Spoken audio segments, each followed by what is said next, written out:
So,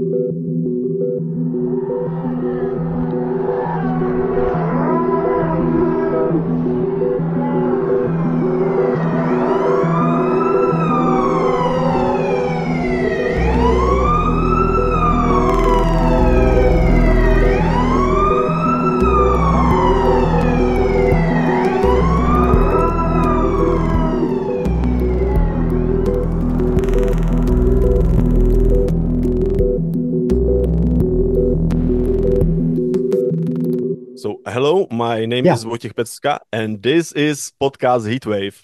And my guest today is Dr. Spencer Weart, who is a former director of the Center for History of Physics at the American Institute of Physics. Hello, Dr. Weart. yes. Hi, glad to see you. I'm very glad that you agreed to make this interview because Dr. Weart is also the author of several books, and one of them is The Discovery of Global Warming, which is one of my most favorite books on history of climate science. I highly recommend to everyone to read it and also to check the website, which is like expanded version of the book. I think a very much expanded version of the book. You can find it at history.aip.org/climate, if I'm not mistaken. And you can find there like really huge archive and sources written in a very accessible way. So highly recommend to everyone to check it out.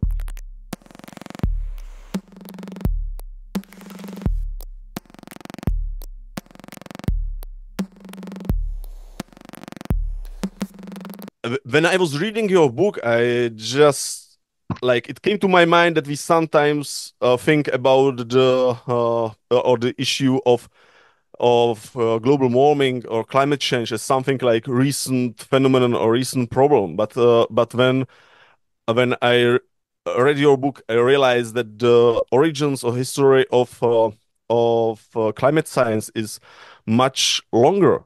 Could you make an overview of the like roots of the climate science or the discovery of greenhouse effect? Yeah, the greenhouse effect has been known since the middle of the 19th century. It's a very simple, straightforward physics thing. It took a little experimenting to find it, but uh, by the middle of the 19th century, it was known that carbon dioxide gas absorbs Mhm, and halts, we might say, infrared radiation, and that the atmosphere therefore acts like a kind of a blanket, keeping the Earth's heat in. The first person who thought about it was a Frenchman who wondered, well, at the Arctic it gets very cold in the winter. It drops down to, minus 30. So mhm, why doesn't that happen every night? Why doesn't the entire dark side of the Earth just radiate all its heat out every night and freeze solid? So the morning, everything you wake up and everything's frozen solid. And the answer he realized was, well, because the atmosphere holds some of the heat in. mhm, And then scientists found it's basically the carbon dioxide in the atmosphere that holds the heat in. There are other gases that can hold it in, like methane and uh, other gases. And of course, the water vapor itself mhm, is a potent greenhouse gas. That was the first thing they recognized, that water vapor is a potent greenhouse gas. mhm, But Earth is a wet planet. The water vapor cycles in and out of the atmosphere every week. Carbon uh, dioxide lingers in the atmosphere for centuries, so therefore it's the carbon dioxide that actually regulates the Earth's temperature. The carbon dioxide level sets the temperature of the Earth. And the mhm, next big discovery came at the end of the 19th century. A Swede by the name of Svante Arrhenius was talking with some colleagues, and one of his colleagues said, Svante, do you know that the amount of carbon dioxide that we put into the air these days by burning coal is comparable to the amount that comes from volcanoes? So Arrhenius mhm, found it very striking, did a calculation, and well, are we raising the carbon dioxide content of the atmosphere? And if so, it will raise the temperature. So by the early 20th century, it was recognized that human civilization was a geophysical force. We're on the same yeah. level as volcanoes. Uh, Yeah. Now, this was just speculation at that time. There was a Hmm. lot of science that was missing for knowing whether this was true or whether it was really going to happen. In particular, it seemed very likely that the amount of carbon dioxide that we were putting into the air in the 19th century, large though it was all being absorbed by the oceans. There are various other arguments, but one of the key ones was that if we put carbon dioxide into the air, it'll just get absorbed by the oceans. Most Yeah. of the carbon dioxide in the system is actually in the oceans. They hold Hmm. it. In 1957, a man by the name of Yeah. Roger Maybe. Revelle realized, Excuse, am I getting excuse me. running ahead of yourself? Okay, okay, Can I I'll jump stop. in? I would stay I maybe. warned you, I tend to run Yeah. on. Okay, No problem. okay, No problem. okay, But stop and ask I questions. yeah. I don't, you don't want this to be a monologue. Yeah, Yeah, but yeah, I just like wanted to have some more questions in for the like the 19th century because uh, I I right, realized that there was like very interesting things in your book about like kind of changing of imagination about the global climate, like right, associating with like many discoveries at the time, which there were like also associated, or as I understood, correct me if I'm wrong, that Svante Arrhenius was like also interested in CO2 is if it's not like causing ice age, right? Which was like right, discovered recently. So, right. and I was like really interested how the like imagination about the climate and what actually it is happened at the time. Right. For the basic human belief is that the climate is just there. The natural world is just there.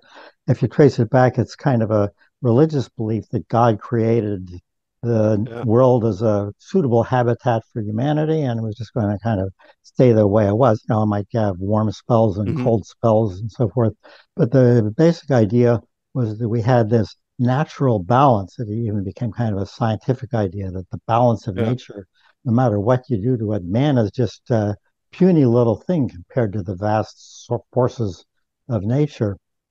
And this, by the way, is still a very common belief. When you ask people about climate change, there are Mm. many people who will say, "Oh, that's in God's hands. It's a force of Yeah. nature that is far beyond It's like human. too big for us to intervene, right? That It's it's too big for us that's to intervene in, and moreover, stable is because it's supposed to mm, be stable. Okay, nature stays that way unless God sends a flood or whatever. It's just going to go on being the way it was. So yeah. this, along with a lot of other things, were shaken in the middle of the 19th century. Mm, And what shook the ideas about climate was the discovery of the ice ages. If I can take a moment, it's actually a fascinating story.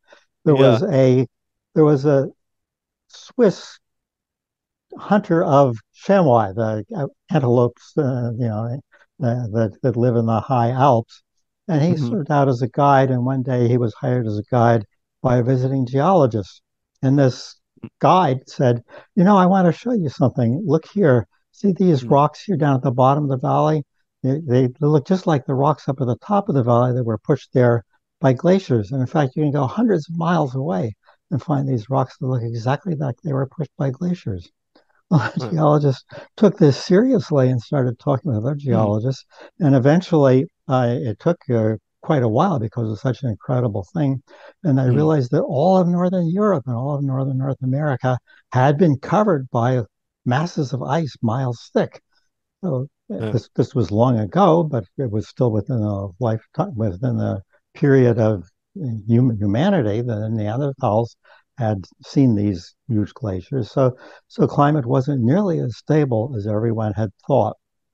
Yeah. Climate So was, you could have an ice age. It was this enormous change that, would wipe out the life on half of a continent. And this was the big scientific puzzle at the time. mm, And Arrhenius and many other people were interested in climate change largely because they were looking for an explanation of the ice ages. And the yeah. idea that humans might cause such a change was just kind of a little speculation attached to the whole puzzle of the ice ages. Hmm. And I guess they were like pretty stressed more about coming ice age.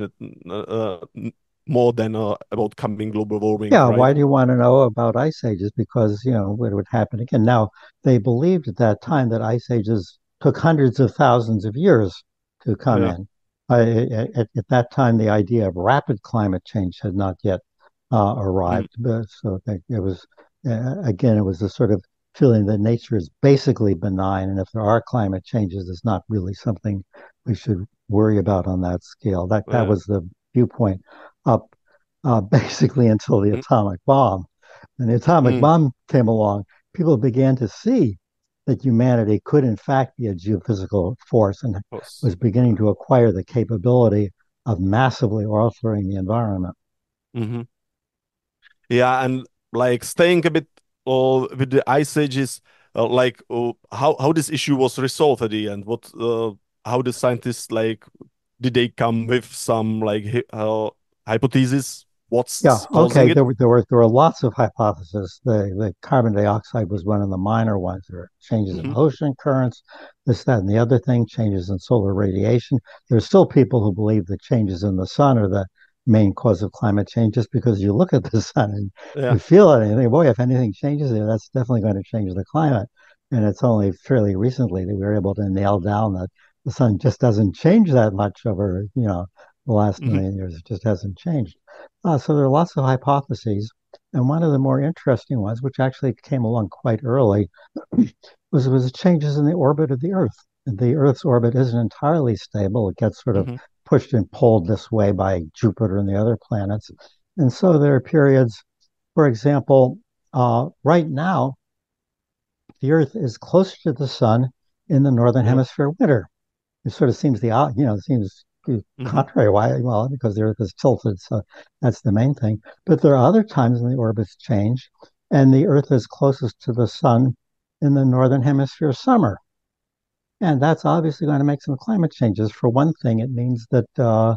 snow is going to linger a lot less in the summer. Okay, there's going to be less snow in the spring and the fall, and so with less snow, there'll be more sunlight absorbed by the forests and the tundra in the ocean. So there will be significant climate changes as the orbit changes, and you can calculate the changes in these orbits. Hmm.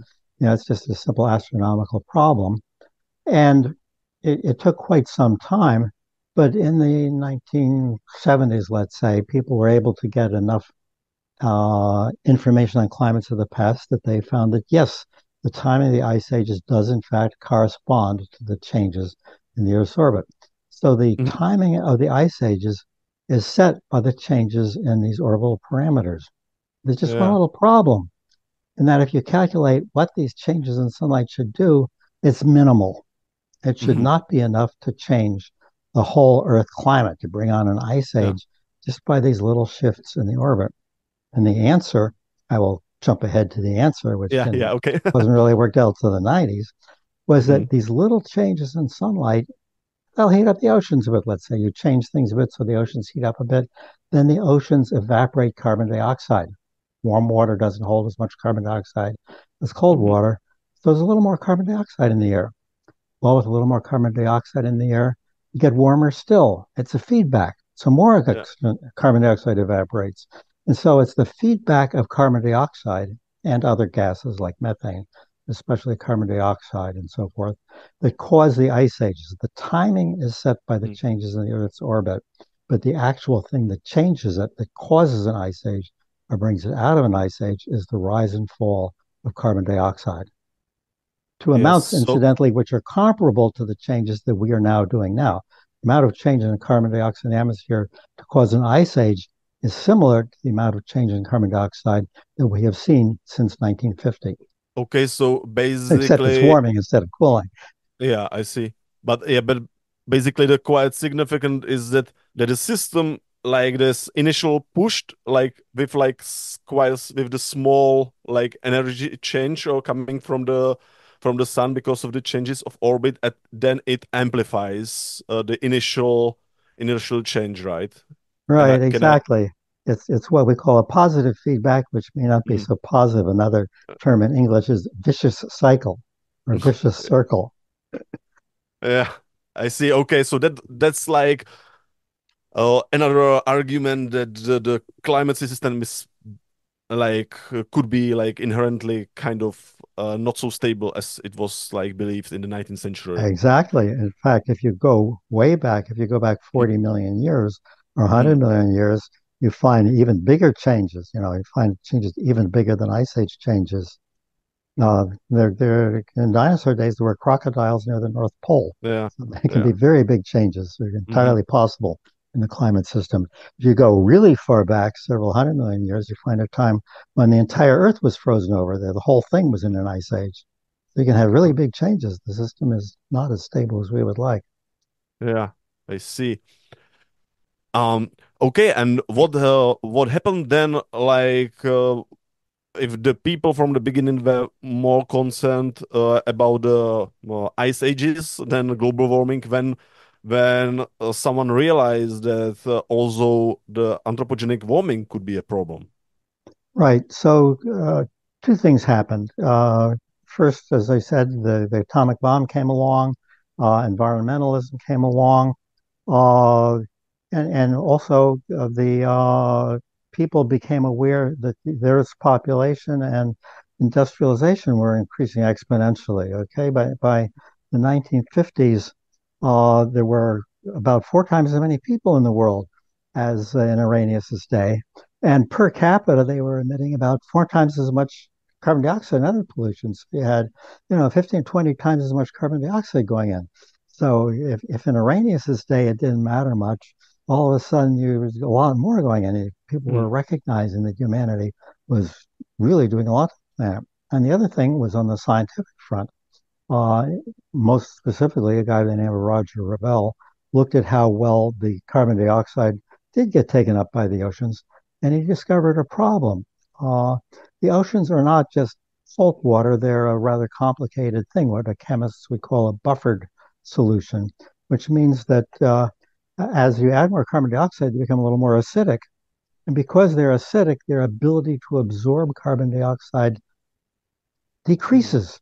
So the oceans can't absorb carbon dioxide as easily as you would have guessed, simply because the carbon dioxide makes them more acidic. So there were these two things. One, the oceans weren't absorbing as much as people had thought. And two, we were emitting vastly more than we had thought.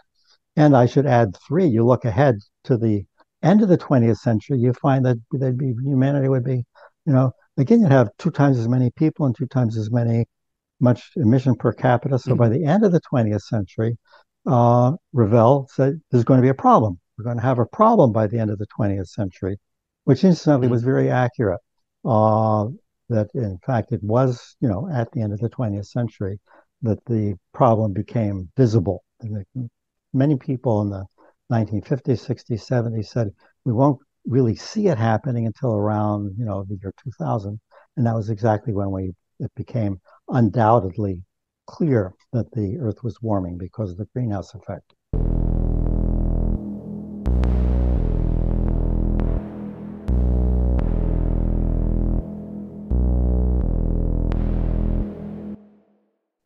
yeah, I was like thinking so that in the 50s, by the end of 50s, like some experts realize that this could pose a problem in like several decades ahead or by the end of the century.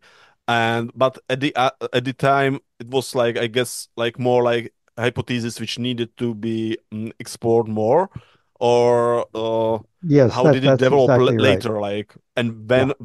maybe when like the expert community like started to be quite sure that this is not just hypothesis but this is something like a real risk which needs to be addressed.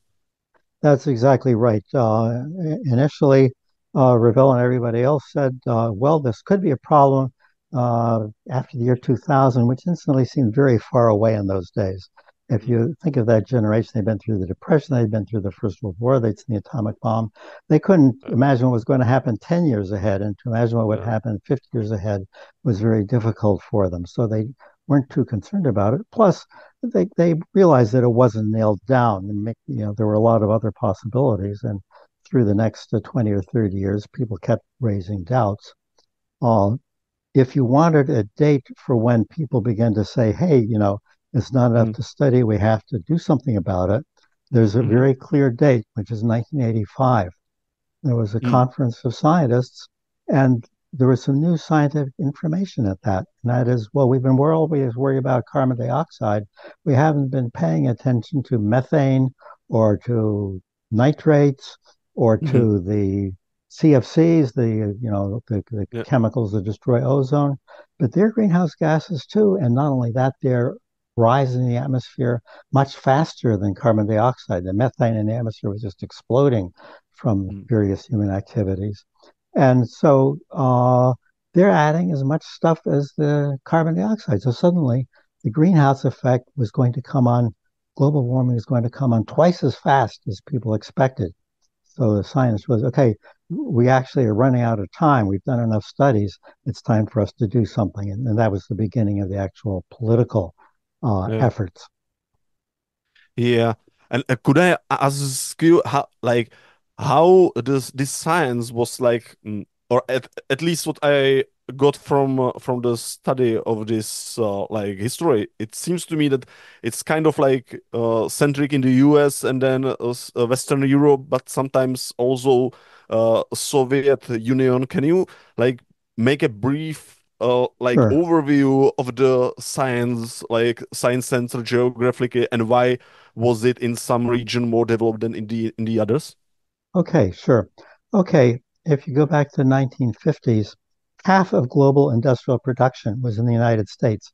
Mm-hmm. Most of the rest of the world was still digging itself out from under the rubble.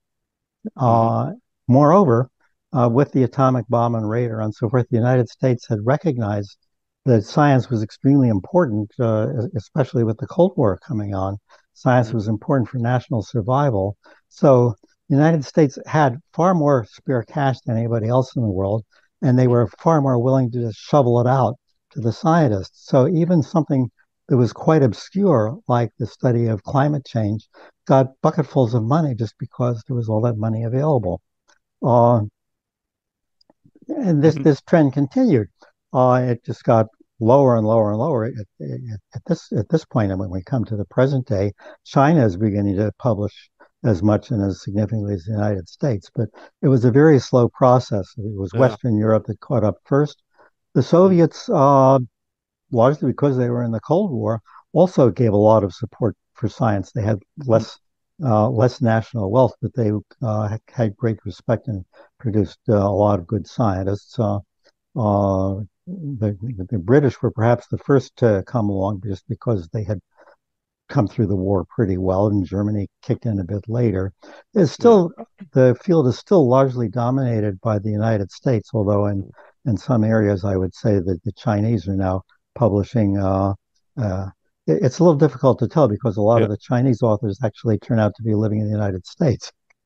Okay, we have a lot Yeah. of Chinese scientists here and Okay. Indian scientists and so forth, Mm. but basically the Chinese are now up to par, and of course the Soviet Union no longer even exists. So the Yeah. Eastern Europe uh, has not been contributing as much as it did in the past. Yeah, and I was like also thinking what was the role like also of the like information or the computers coming to the debate because like today there's many things are or many Yes, predictions are made by the supercomputers, which are, I would say, pretty expensive, right? And probably they are like located in certain spaces. So I was thinking what could be a role of the IT revolution and US being the like one of right. the first. Actually, I probably should have said when I was saying why people began to recognize the Mm, risk of global warming in the late 1950s. uh-huh. I did not mention another very important part of that, which was the advent of digital computers. And Mhm. already, I didn't mention all the reasons, all the scientific details for why people were uncertain about global warming. But one of Mhm. them was because of the problem of, uh, uh, how much sunlight, infrared radiation will carbon dioxide actually absorb? If we double the amount of carbon dioxide, will it actually make much difference? It's already absorbing a lot. How much difference will it make if we add a lot more carbon dioxide? Maybe it won't, maybe it's already absorbing all that it can. So to answer this question involved a lot of theoretical work. It involved a lot of experimental work that was done in the 30s and 40s and 50s, but it also required digital computers because it's actually a very complicated question. Carbon dioxide absorption is a very complicated matter, and you have to do a lot of calculations to figure out just what it will do. So the digital computers were essential to it. And then this continued to be the case because uh, when you also want to know just what's going to happen if you raise the amount of carbon dioxide in the atmosphere. And this is very complicated because you change the amount of moisture in the atmosphere as it gets warmer. And that will change the clouds. And then Mhm. just as they were thinking back in the times when they were worrying about changes in the orbits, as it gets warmer, then some of the snow will melt and that will change how much the thing absorbs. And then if you really want to get into it and ask, where, what will happen everywhere, then you need to look at ocean currents and, how, Mhm. because the ocean currents move things around. And this was only able to be done by digital computers. So uh, for a long time, there wasn't really any way to come up with these things except through digital computers. And finally, they Mhm. began to find another way, which was through paleoclimatology, seeing how did the climate change in the past. Mhm. Uh, and people began to produce some results there. But I would say it's only really been the last 5 years that the paleoclimatology, the study of past climates, going Mhm. hundreds of thousand years in the past, has Mhm. become accurate enough to compete with the digital computers, Mhm. finding the level of temperature at many places around the world, finding the level of carbon dioxide in the atmosphere is a very in the distant past is a very difficult problem. This has now largely been solved. And I would say that it's even possible in the future that paleoclimatology will be more important than the digital computers Mhm. in figuring out what would happen. But for most of the history of the Yeah. science, it's been the digital computers and only the digital computers that could give you a good idea of uh, what global warming would Oh, actually be like, down to how many degrees will it change in Zurich or New York. yeah.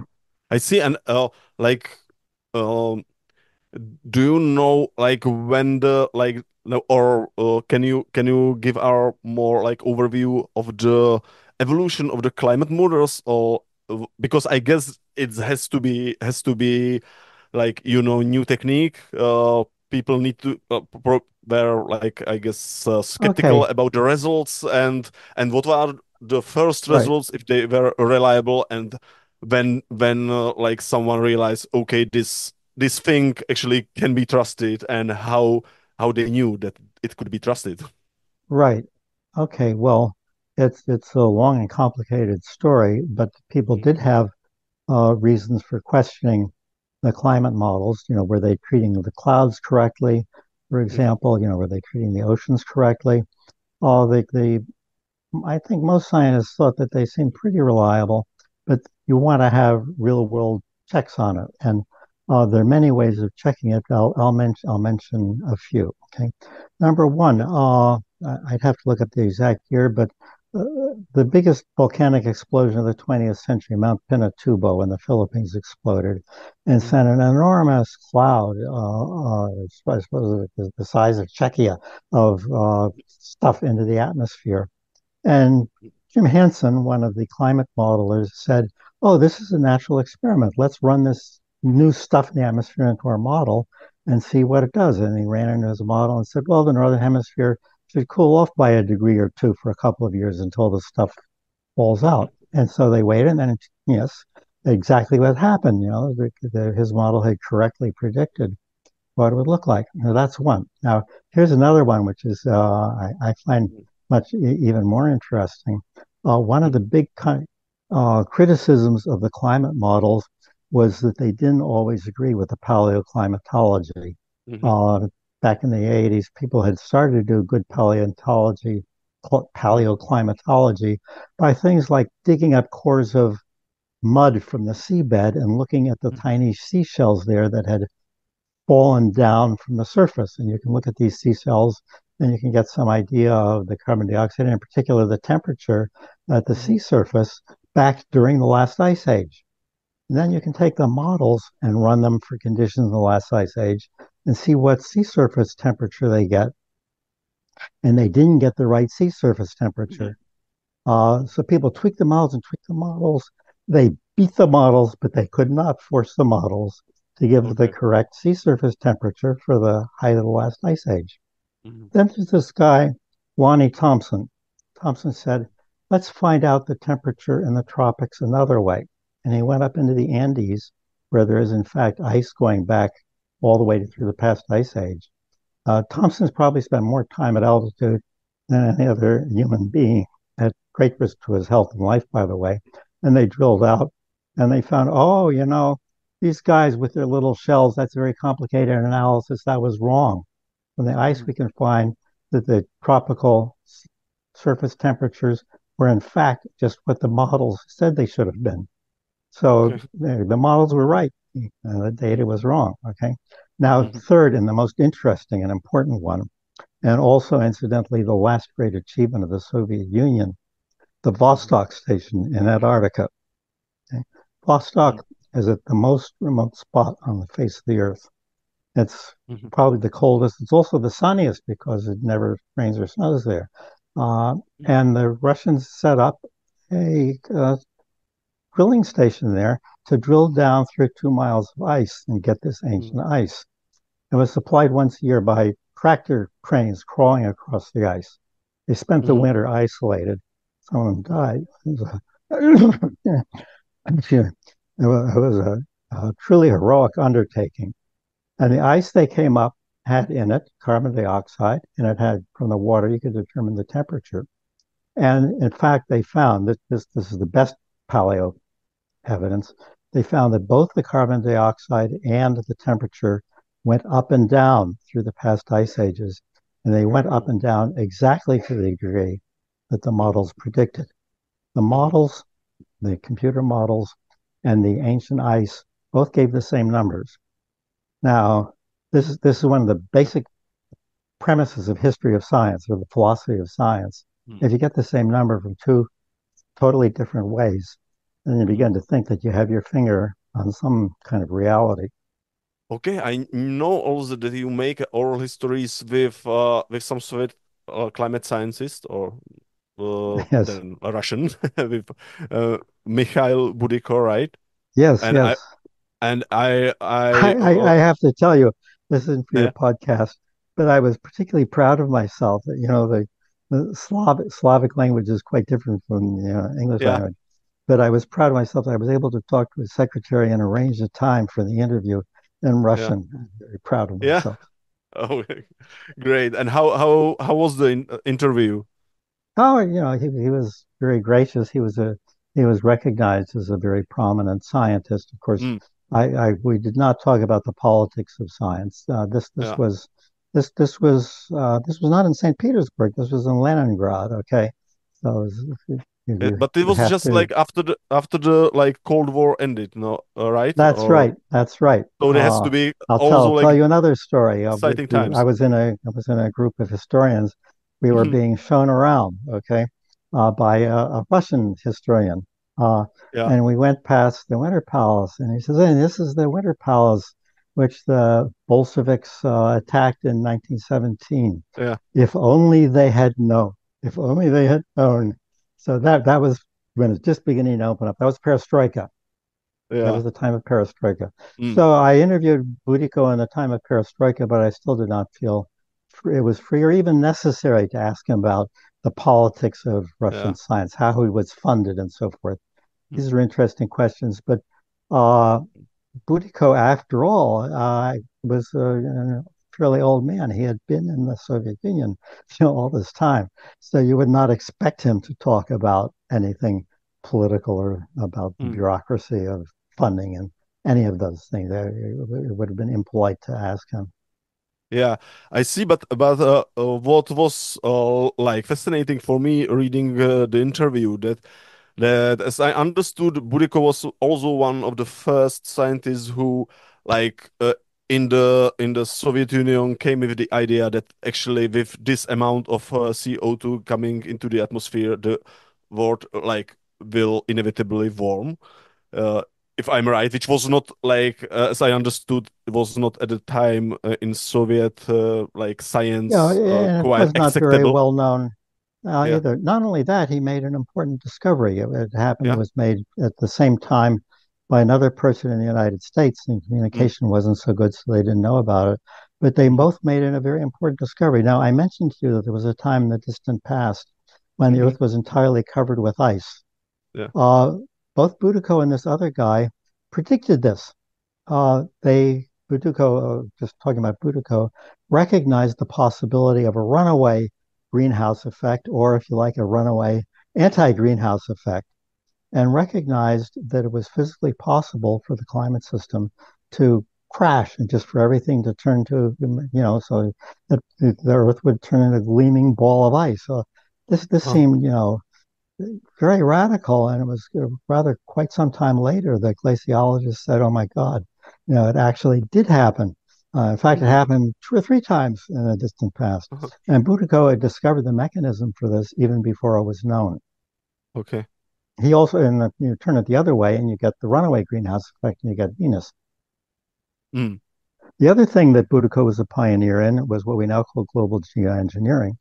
He was the one who, there are others, of course, and as I say, the communication wasn't that good across Cold War Mm. boundaries. But yeah, I think he deserves credit for being promoting the possibility that we could, if things get really bad, and as you know, Mm. many people still believe this, then the cheapest way to handle it would be to put airplanes in the air that emit sulfur dioxide, just like Pinatubo. Okay, we'll create our own Pinatubo volcano and we'll cool the earth. So this Mm. was, I will say, he did not advocate it. He was not a big advocate of things like the Soviets. The Soviets were great on the ideas of geoengineering. They wanted Hmm. to take the rivers from the Arctic and turn them, bring them down to the deserts and so forth. Boudica Yeah. was not a great advocate at all of geoengineering, but he was the first person really to seriously propose this, which is still, to the regret of many, a live Mm. proposal. Yeah. But also, what was interesting from the interview, that like Buriko wasn't seemed to be so concerned about the global warming, like about the risk of the global warming, which started to be like in the hot topic in the international politics, in the science, etc. Like, did you have this? Or I get this feeling from the reading of the interview. Did That's you have the correct, same, and or do you have it was some? not only Boudica. Yeah. Uh, if I could go back to Mm-hmm. Spontaneous in 1900, he thought the idea of global warming was be a great thing. I mean, he was a Mm-hmm. Swede, more Yeah. warmth, glad for it. Uh, Someone in Leningrad or Moscow would feel the same way, probably. Like let's have some more warming. And in fact, not only Soviet scientists and now Russian scientists, but also the Russian government and public in general are not particularly worried about global warming. Mm. And to this extent, they're somewhat accurate. Global warming will not impact Russia or to the same extent that it will impact tropical countries in particular Yeah. during the next 50 years. Okay, now uh, beyond 50 years, just like people in 1950, beyond 50 years, we're not so worried about that. Okay. We don't have a very long time perspective. If you try to go farther ahead, you find that things don't look so good for Russia. In fact, already people are saying that unexpected things are coming out. For example, the Great Siberian wildfires were some of the first Mm. signs, Mhm. with smoke from Siberia making people wear masks in Moscow. Yeah. Uh, so And you have and to be also, careful about these things because things can happen that are worse than your predictions. But generally speaking, Russians have some reason not to be as worried about the particular effects of global warming on them mm, as people in, for example, China or India need to worry mm, about it. The Russians should worry, but they shouldn't be as worried. yeah. When I was reading your book, I was also kind of fascinated by the part when you were describing this evidence coming in and then finding like kind of changing the old imaginary as you told in the beginning, that climate is stable. It's like in natural balance. We are too small. We cannot like really intervene. But in your book you describe some discoveries. I think it's particularly from 90s, which shown that the climate system can be very violent or changing in much like shorter time scales that was seen possible before. That's right. If you go back to the 19th century, the time of they thought that ice ages, any significant change would take hundreds of thousands of years. Mm, Then, when they began to drill down into the ice and find some other things, they began to find that, oh no, we see some events. There was in particular an event about, I think it was about 8,000 years ago, when there was seemed to be a bit of an abrupt change in the circulation of the North Atlantic, and all of a sudden it's called the Younger Dryas because there's a tundra, a pretty little tundra flower that has four little nice petals called Dryas, sorry, eight petals, mm, Dryas octopetala, and all of a sudden, pollen from this thing was showing up when you take a core from a lake bed in Switzerland, for example, and go down through it. You look at the pollen, which lasts a long time, and you can see what the vegetation was like. And all of a sudden, this tundra flower was showing up for about a century, and then it went away again. So there'd been this kind of this flash ice age that had acted a century back around the time that that agriculture was getting starting up. So it looked like the thing actually could change in the space of a century. And in fact, to this day, people are very concerned now about the North Atlantic civilization. The circulation of the North yeah. Atlantic Ocean might, in fact, change within the space of a century. But as you look closer, you begin to find that there are changes. There can be changes within the course of even 10 years. Mhm, Of course, if you have a big volcanic outburst, then you'll get a change in 2 years.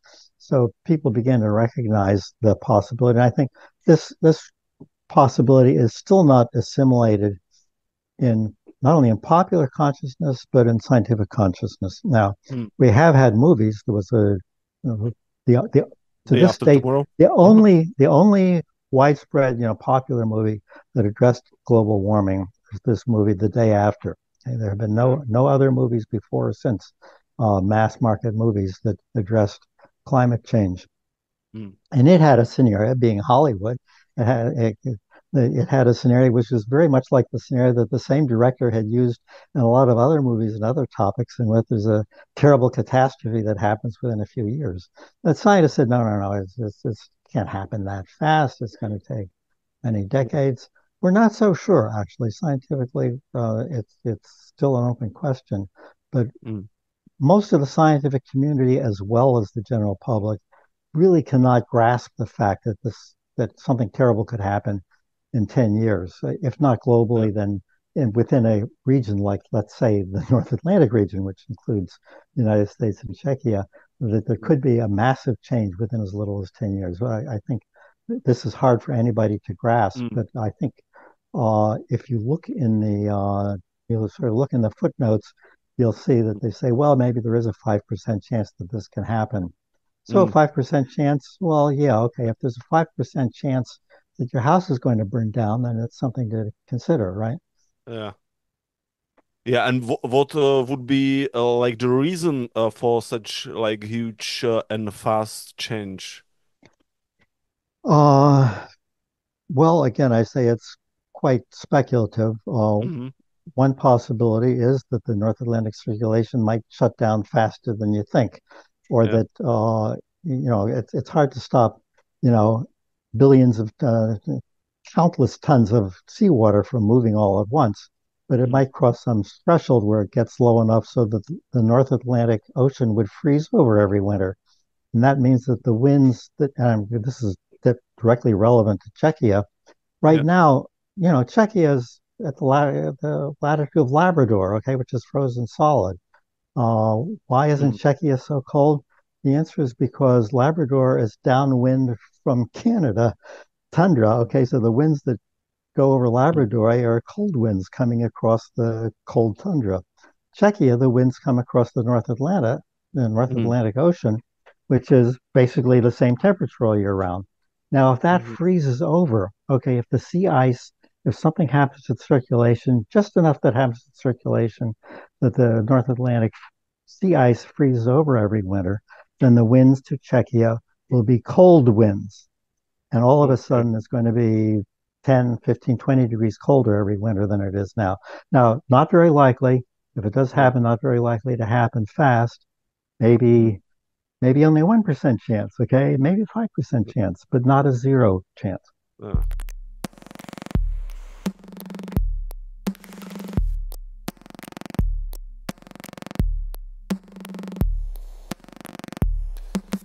Well, yeah, that's maybe gets us more to the like prospects to the future, and I think that's like one of the things which are like notoriously not understood is the scale of the changes and their speed or velocity, because Right, let me usually, say, by the way, that none of yeah, this is going to happen in the next 10 years, okay? yeah, o- We're looking, basically, yeah, we're worried about my grandson, okay? okay, so, That's the we really we do worry about. The the climate system is probably pretty, doesn't change very fast. mm, Our civilization is very strong and has a lot mm, of capabilities. So our worries are not for what's happening right away. There is damage, okay?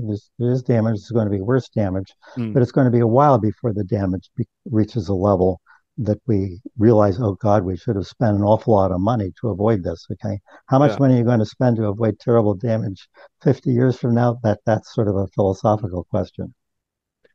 Yeah, but what I realize that here is sometimes like misunderstood. That's like what actually the numbers which are being used from in the debates, like 1, 2, 3, 4, 5 degrees rise of the global temperatures, like they are like pretty disconnected from experience, because no one really experienced global temperature on on their skin or so. So could you maybe make some overview of like what is the broad range of like I don't know until the end of the century? What is the possible range of the changes, and what would it mean like based on your research of climate science? Okay, well, all I can tell you is what the IPCC says. Mm, Okay, yeah. they're very conservative. Okay, Okay. they don't they try not to be alarming or to say anything that they can't say for certain, but they do are willing to give probabilities in the Hmm. footnotes. Okay, so what do we expect now? Well, things have gotten better because a lot of nations have pledged to reduce their greenhouse gases. And in fact, the United States has been reducing greenhouse gases. Western Europe is doing a lot to reduce its greenhouse gases. China is working very hard not to increase its greenhouse gases as fast as it could. Okay, China is developing very rapidly, but at least they're really working hard not to accelerate the thing. So the prospects now look a lot better than they did, let's say, 20 years ago. Hmm. 20 years ago, people thought that by the end of the century, the global temperature was most likely to rise about 4 degrees Celsius, which would have been a disaster. It's not at all clear whether we can maintain Yeah. But uh, any kind of industrial civilization, mm, especially any kind of peaceful civilization at 4 degrees C. yeah, I see. But Now can I? the best, yeah, now the Yeah. best, now if all nations do as they pledged, well, they won't. Okay, so if you all nations work pretty hard but don't do make imaginary changes, then the best guess is about 2.7 degrees C. It's a catastrophe, but it's possible that a liberal civilization could survive Mm, that. Okay, so if we work very hard, it's still not too late to bring that down to 2 degrees C, in which there's a lot of losses and deaths and so forth, but probably our civilization, I say our prosperous and free civilization is only prosperous and free for about a third of the global population, but let's say uh, that kind of prosperous and free civilization could probably survive 2 degrees C. It has a chance of surviving 2.7 degrees Mm, C. That's not certain. But look in the footnotes, and that's only the most probable mm, response. Okay. The most probable thing around the end of the century is 2.7 degrees C. There's a mhm, 5% chance it could only be 2 degrees C. Okay? We might really luck out. The climate system is not really very well known, and there's a yeah, significant chance that that it'll slow down, that it won't be as bad as we think. Or mhm, there's a 5% chance that it will get to 4 degrees C, or even if you look down, a mhm, 5% chance of 5 degrees C, which is unsurvivable. So 2 degrees, 2.7 degrees C is probable, much worse than that, or better than that, possible. And not possible at the level of, oh, I might win the lottery, but possible at the level that I might have a car crash. mhm. Yeah, and can you like elaborate more? What would be the main problem at like about 5 or 4 degrees global temperature rise? Because like usually people here do not really understand what does it mean. But it's like 5 degrees. It's like change before morning Right, and noon. That's we had a right, president who came from the U.S. and said, "Oh, I took a plane and it was like 20 degrees there, 30 degrees here, so that's not really a problem." And I right. think it's not very well known what does it mean for the globe and why is this catastrophic like future. Right. So, okay, so it's largely unknown because we haven't had this kind of climate for 40 million years. Mm, The last time we had that kind of climate was 40 million years ago, and it was an extinction event. Okay, many species went mm, extinct, but we can run our computers, and though the computers don't have mm, anything to check it on, you can make a pretty good guess. And we have kind of basic physics, and basic mhm, physics says that you put more heat in a system, the system reacts faster and gets more violent. mhm, In particular, you get more water vapor in the atmosphere. There's a very basic physics mhm, chemistry equation which uh, tells you that the warmer atmosphere holds more water. And mhm, so you get what we are in fact seeing, and which has now been for the past 10 years, we've detected all these things. Uh, Rainstorms become more violent. Okay, instead mhm, you get downpours, and the downpours result in flooding. This is now being observed to be mhm, it was happening right now in Pakistan for the mhm, second time in 3 years. They're having mhm, catastrophic floods far beyond anything that they've mhm, experienced in the past. And because the atmosphere not only holds more water vapor, but the extremes become more extreme. At the same time, droughts also become more extreme. Heat waves become more extreme. Heat waves are deadly. I don't know how relevant this is to Czechia, but you get forest mhm, fires. It's mhm, very relevant here because just like mhm, Moscow got smoke from Siberia, we got smoke from Western Canada a couple of mhm, years ago. People had to stay indoors because of the smoke coming from 2,000 miles away. Okay, so uh, I don't know about Czechia, but I guarantee that there will be smoke in Czechia from forest mm. fires. Yeah, we had They we happen, had and then some actually. eventually the stuff just Mhm, burns. Uh, but the worst thing of all of these things, the worst thing is the droughts. mhm, Okay. Back in 1958, Roger Revelle, the guy who worried about mhm, carbon dioxide being absorbed by the oceans, said in testimony to Congress that the southwestern United States could become a real desert. He was very uh, foresighted then because there have been terrible droughts in California and Texas, and these will mhm, increase. The Mediterranean area also, every climate model for the last 40 years look at it and said the Mediterranean is going to dry out. Okay, you're not going uh, to be able to grow stuff in the whole mhm, Mediterranean area. And then there's other areas, Central America, obviously parts of the Middle East, uh, China, India. It's harder to say because nobody knows what's going to happen in the monsoons, except you can mhm, guarantee that the monsoons change. So part of the problem is that any climate change is bad because our systems are carefully adapted to the present climate. Our uh, bridges, our agricultural systems, our everything are built for the present climate. And now these things are built to last 100 years, but the climate is changing every 20 years. So our civilization is not adapted to whatever the future climate will be.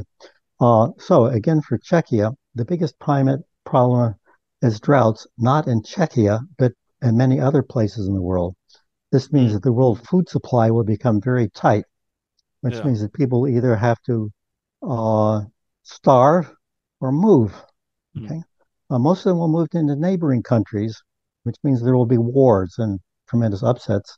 A lot more of them will try to move into Europe, which of course has already happened. In fact, mm, it's widely considered, although difficult to prove, that climate change exacerbated the Syrian civil war. There's a yeah. terrible drought that forced all the people into the cities, and they started to fight one another and led to this wave of a million Syrian refugees going into Western Europe. Okay, that's only the beginning. The population of Africa is going to double.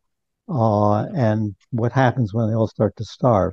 So mhm. these are problems in global security, not just of people moving around, but of what can I say? Warlords with Yeah. atomic bombs and fire-breathing drones and so forth. And all of them being severely stressed by climate change. Yeah. So we should hurry up with Yes, decarbonization. Yeah, but on the other hand, you said that 20 years ago the things look much bleaker, or and now we were that's right. able to kind of change the things, so the things are not That's right. like Uh, out of our control, right?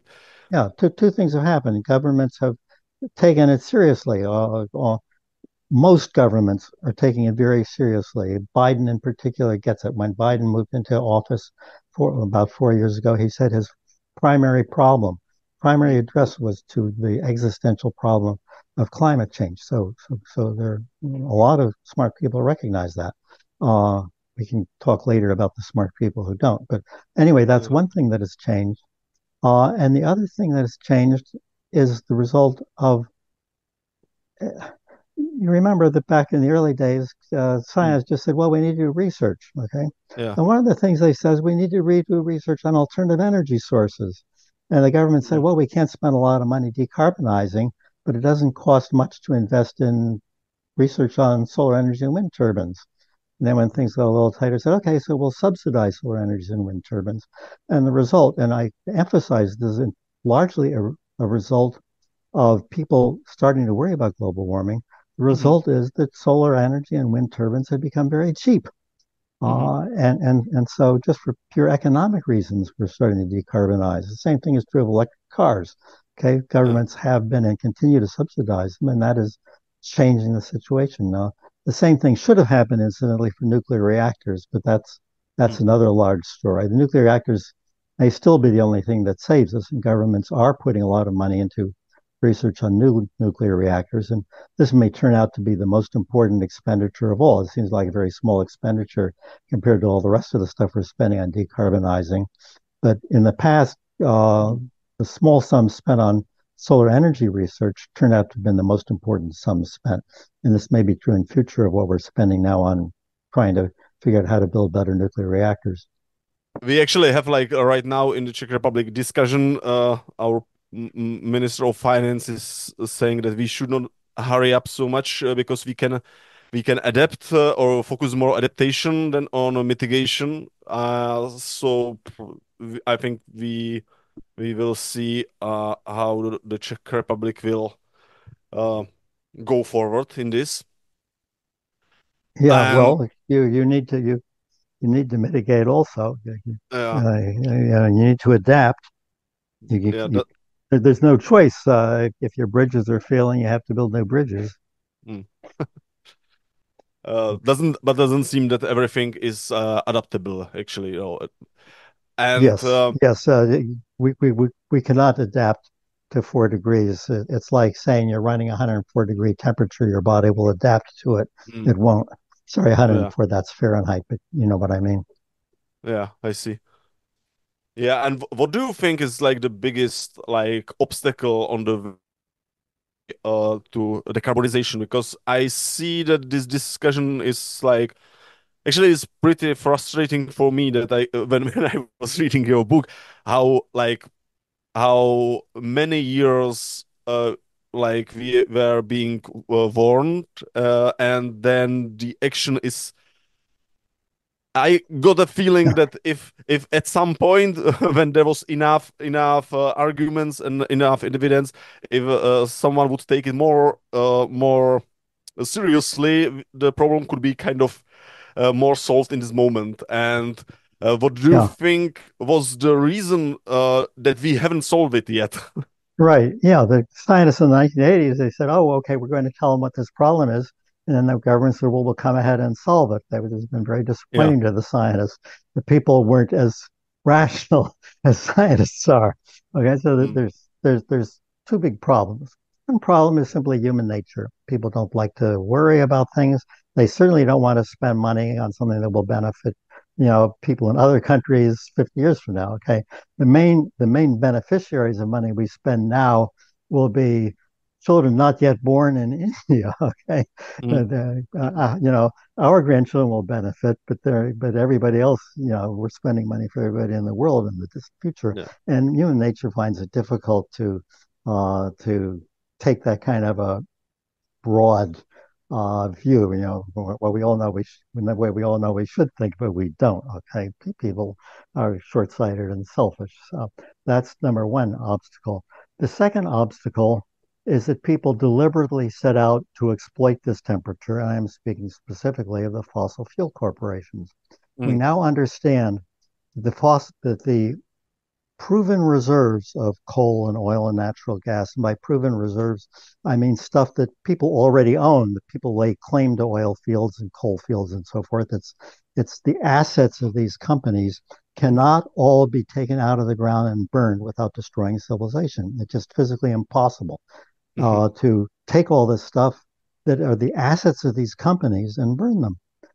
yeah. Uh, the companies realize this, and they've known it since the 1970s. They have their scientists, and the Mhm, scientists told them, and the companies uh, and corporations are even more short-sighted than you and I. Okay, yeah. corporations don't want their profits to drop tomorrow. You and I are Mhm, willing to invest money for our retirement. Corporations mhm, don't do that. They have to keep making money right away, or the executives will be fired. Okay, if they don't make mm, money next year, so they don't care about what happens 50 years from now or even 20 years from now. They just want to keep burning, mining that coal and pumping that oil and natural gas. And these corporations, the fossil fuel industry, is the largest concentration of economic power that's ever existed in the world. Okay, they dominate entire countries. They dominate, frankly, the American Senate, yeah. and it's no coincidence that the countries that have been most resistant to doing something about global warming are countries in which make a lot of money, or their rich people make a lot of money because you and I Mhm, don't. But their rich people make a lot of money from coal and oil, not just the United States and Russia, but Canada, Australia. These exporting fossil fuel exporting countries are uh, politically among the main places where yeah. there is opposition and skepticism of global warming. And this is not by coincidence because billions of dollars, literally billions of dollars, have been spent in very Mm, clever ways, using the best public relations firms to mm, convince people that global warming is not a problem, or if it is a problem, it's not one that we need to address now. And there's been very great efforts, including, direct lobbying, and where lobbying in the United States means funneling money to politicians, as well as advertising and yeah. there are Yeah. many bots on the internet. Nobody knows where they come from. They might come from Exxon Oil. They might come from Russia. Nobody knows. Maybe from Mm, Iran. But the internet is full of videos and chat bots and people saying you shouldn't worry about climate change. Nobody knows where these come from, but there's a lot of it on the internet. yeah. CO2 is life and Yeah, yeah, similar they come advertisements. up with yeah. The interesting thing is a lot of the arguments are ones that have been refuted a long time ago. They call them zombie arguments. Yeah. Okay, it's Yeah. easy to look up and figure out why they're wrong, but Mm, somebody, and we don't really know who because it's hard to trace these things, but Mm, there are people who are still pumping this stuff out in a very slick professional fashion, I should add. mhm. Well, yeah, and on the other hand, what is like source of biggest I don't know hope or what would be the most effective solution for this crisis? If only we knew. Mm, Uh, what smart people are trying to do is simply to advance the international process, mm, in which uh, to mobilize public opinion and mm, uh, through kind of a process of shaming, point out people who are emitting this stuff and shame them into not doing it. And mm, this can eventually be translated into legal action. For example, the very important move that's being taken now by the European Union, which mhm. is to uh, charge other countries, so to speak, for the emissions embodied in their exports. Yeah. The European Union, of course, was one of the first to really cut back on its emissions. But Mhm, one of the main reasons they did that was because they could export their emissions to China by mhm, importing goods from China that they didn't manufacture at home. But now, if you mhm, start putting so to speak, a tax or a tariff on that, they have various names for it. By charging for that, you can start to compensate for that. Ultimately, the practical solution is to charge people for emitting carbon dioxide, and I may add methane and some of these other things. It's very difficult to do this because people don't like to pay money and nobody likes taxes. But the ultimate solution is to charge people for that. There are other solutions that are being tried, like as they say, subsidizing solar panels, subsidizing electric cars, mm, regulating emissions and transportation. All that's very good. But in the end, the most important thing is if people emit pollution, then charge them for the cost. Okay, if somebody throws garbage in your yard, then you should charge them for it, and that's the best thing we can do. And if we can mobilize public opinion and mobilize the policymakers, the political system, and even the industrialists and so forth to mm. accept paying for the garbage they're throwing at us, then that will be the solution. So thank you very much. This was Okay, thank you. Spencer Weart.